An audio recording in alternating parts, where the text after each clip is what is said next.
નમસ્કાર દર્શક મિત્રો, ધ લોકસત્તા શોમાં આપનું સ્વાગત છે। ઉત્તર પ્રદેશમાં સંભલના સપા સાંસદ જિયાઉર રહેમાન બર્કની મુશ્કેલીઓ વધતી જોવા મળી રહી છે। જૂનું મીટર બદલવા અને મીટર ટેપરિંગની વાત સાર્વજનિક કર્યા બાદ હવે વીજળી વિભાગે બર્કના ઘરે ઉપયોગ થતા ઇલેક્ટ્રોનિક ઉપકરણોની લિસ્ટ રજૂ કરી છે।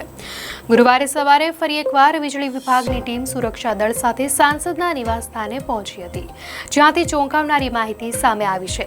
વીજળી વિભાગે સવારે જણાવ્યું હતું કે બર્કના ઘરે છેલ્લા 1 વર્ષે મીટર રીડિંગ શૂન્ય મળ્યું છે। જે લિસ્ટ સામે આવ્યું છે તેમાં બર્કના ઘરેથી 16.5 હજાર વોટના ઉપકરણ મળી આવ્યા હોવાની વાત કરાય છે। વીજળી વિભાગે લિસ્ટ રજૂ કરી જણાવ્યું છે કે સપા સાંસદના 2 માળના ઘરમાં 83 બલ્બ, 19 પંખા અને 3 એસી ચલાવવામાં આવી રહ્યા હતા। આ સિવાય ગીઝરથી લઈને માઇક્રોવેવ સુધી તમામ ઉપકરણો વિશે પણ જણાવવામાં આવ્યું છે। તો વીજળી વિભાગની ટીમનું કહેવું છે કે બર્કના ઘરે 16,480 વોટના ઉપકરણોનો ઉપયોગ કરવામાં આવી રહ્યો હતો। સપા સાંસદ બર્કના ઘરે લાગેલા 2 વીજળી મીટરમાં ટેમ્પરિંગના પુરાવા મળ્યા છે। છેલ્લા 3 દિવસમાં બીજી વખત સંભલના સાંસદના ઘરે ચેકિંગ ઝુંબેશ હાથ ધરાઈ હતી।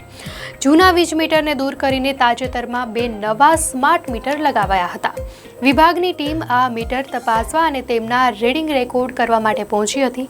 ટીમ સીડીની મદદથી અહીં સાંસદના આવાસના બીજા માળે પહોંચી હતી અને વીજળીનો લોડ પણ ચેક કર્યો। ટીમ તપાસ કરી રહી છે કે સાંસદના ઘરમાં વીજળીનો વપરાશ કેટલો થઈ રહ્યો છે। આ સમગ્ર કાર્યવાહી દરમિયાન રેપિડ એક્શન ફોર્સ સાથે પીએસસીના જવાન તૈનાત છે। રેપિડ એક્શન ફોર્સની મહિલા ટુકડી પણ તૈનાત કરવામાં આવી હતી। ઘટના સ્થળે ઉચ્ચ પોલીસ અધિકારીઓ હાજર રહ્યા હતા।